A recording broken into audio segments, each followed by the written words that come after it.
allegory through astrological divination. Today's story is about a young woman fractured by childhood trauma and shaped into a volatile, manipulative tyrant by her criminal parents who begin to unravel spectacularly when she senses a federal RICO case closing in, triggering one of the most catastrophic betrayals her family empire has ever seen. In a panic, she calls the FBI hotline and reports everybody. Her mother for trafficking and abusing her position as a corporate finance officer to spy on private accounts. Her father for high-level gang activity. Her cousin for running a dark web identity theft marketplace. Her Florida aunt for staging deaths for fraudulent insurance payouts.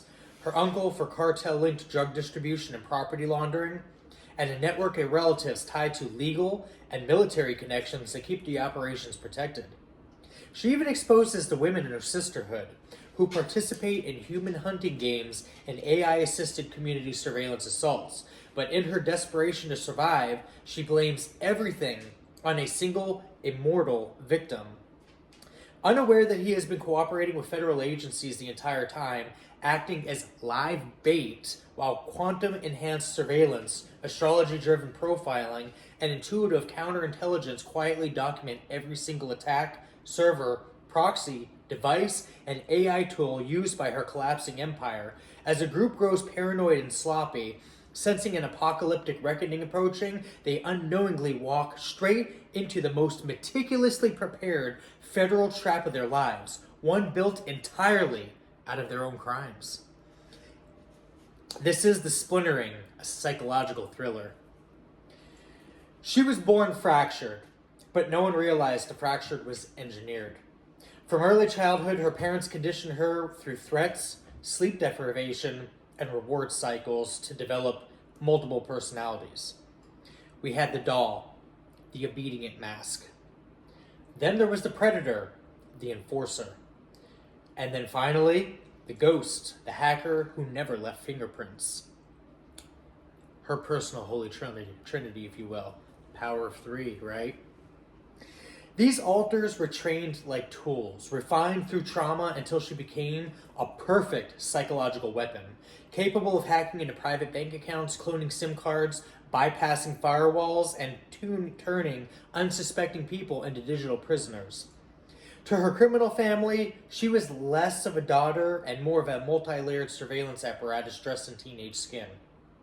But the deeper truth was worse. Her entire lineage formed a multi-state criminal empire spanning decades. Her mother, a corporate finance officer, used her access to infiltrate citizens' financial lives. Her father, a high-ranking gang strategist, coordinated kidnappings and disappearances. Her Florida aunt handled a fraudulent insurance company that cashed in on staged murders. Her uncle, embedded in cartel trade, laundered drug money through properties purchased in cash via unsuspecting relatives. Several cousins ran identity theft markets on the dark web. Other family members were strategically married or connected to police, judges, military officers, and civic leaders, forming a perfect protection web, or so it thought. Then came the astrological shift. Venus square North Node in the 11th. Destabilizing alliances. A combustible Sun, Mars, Venus, Mercury, stellium, and Sagittarius, sparking impulsive betrayals. And the deep karmic undertow of the Pisces, stellium, North Node, Saturn, Neptune, dissolving old illusions. She felt it.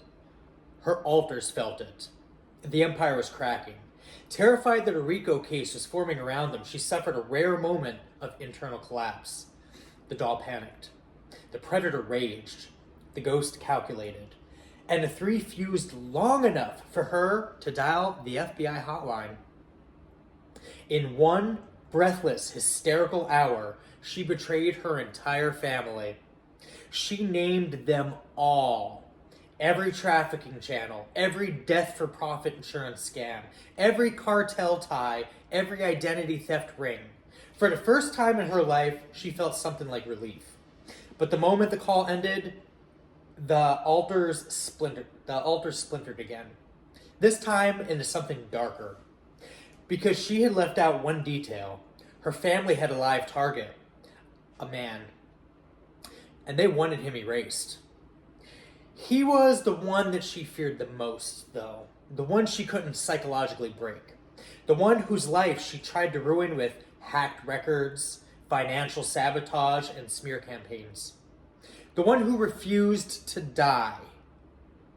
What she didn't know, what no one knew, was that he was cooperating with federal agencies using a classified quantum surveillance program, a technology blending, biophysics, electromagnetic field mapping, electrochemistry tracking action potentials of devices via the all or none response, astrology-based probability modeling, quantum entanglement pattern recognition. She thought she found him as a target, but in truth, from day one, he already knew her game, played it better than her. He wasn't just surviving the assaults. He was documenting them. Every signal, every device, every proxy server, every AI-assisted stalking tool the family used. He played dumb, and boy did he deliver that act. He played scared. He played trapped. Because that was the assignment. He became live bait in a real-world AI-enhanced Squid Game, where the predators didn't realize the arena was wired with quantum tripwires, each move logged in real time. Meanwhile, her family panicked after her betrayal, believed eliminating the victim would erase their crimes. They hounded him, launched smear campaigns, tried digital framing, attempted psychic attacks, AI deepfake operations, coordinated mobbing, and psychological warfare. But the harder they pushed, the more evidence they generated. Federal agencies watched everything. Every attack, every hack, every encrypted message, and then group chats. Every ritualistic group meeting, all on film. Every illegal surveillance installation, every desperate attempt to find the loose ends and kill them. And as pressure mounted, the criminals grew sloppy, exactly as anticipated and predicted by the Pisces stellium, which devours liars through their own delusions. The girls' personalities began to implode, voices overlapped, timelines blurred. Her psyche violated its own all or non threshold and discharged into chaos. The family, sensing the noose tightening, began turning on one another. Leaks, betrayals, vanishings, then the final twist. The victim that they had targeted, the man they believed was helpless, was the only one in the entire operation who knew everything. He'd known for years. He was their observer while letting them think that they were his audience, their bait, their mirror, and their sentence. True power came in projecting visible defenselessness and vulnerability.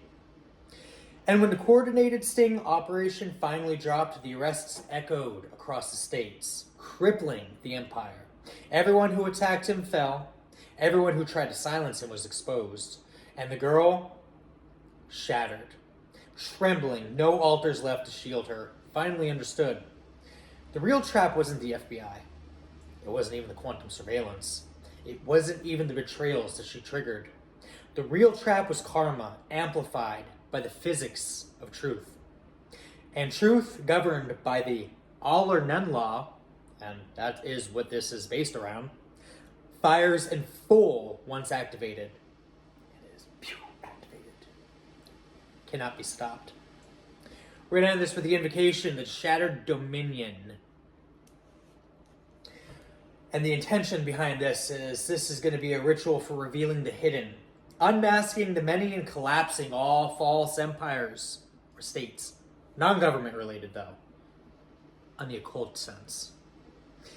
By the tremor of the mind, unbound by the fractures and faces seen and unseen, I open the path of revelation. I call upon the veiled watchers, those who guard the thresholds of the mind and the memory, to witness this rite. Let the splintered selves rise from their shadows, the child, the tyrant, the hacker, the victim, the hidden one, each a shard forged under a parental corruption and ancestral darkness. Through this invocation, I summon the law of returning, that the sins of the architects of deceit, criminal bloodlines, traffickers of fate, forgers of identity, and the empire built on stolen breath be illuminated by their own misdeeds. Let the all or none fire of biophysical truth surge through every hidden server, every stolen password, every silent proxy where they lurk, until the circuits of deception fry beneath the weight of their intent. By the pulse of the electrochemical justice coursing through the collective field, let their networks freeze, their surveillance shatter, and their algorithms betray them. I invoke the nodes of fate, Venus squared with the North Node in the house of the collective. The Sagittarian stellium of Mars, Sun, Venus, Mercury, burning the veil. The Piscean triad of the North Node, Saturn and Neptune dissolving illusions and exposing rot. By these astral engines, let the distortions warp, the lies unravel, and the hidden empire devour itself from within. By this right, let the hunted become the witness. The bait become the blade. The victim become the unkillable anchor around which all corrupted timelines collapse. Let every attack expose the attacker, and every shadow reveal its source. Let the sovereign self arise from the many, and the many dissolve into the truth that cannot be erased. I seal this invocation with the mark of surveillance reversed. The eye that watches the watchers. May the empire of the wicked crumble, and may every false face be forced into the light. So it is spoken, so it is seen, so it collapses. With the divine authority I contain, may this be law that underlines law, and so it is. That's all I have for you guys for this Venus day. Hopefully it's illuminating.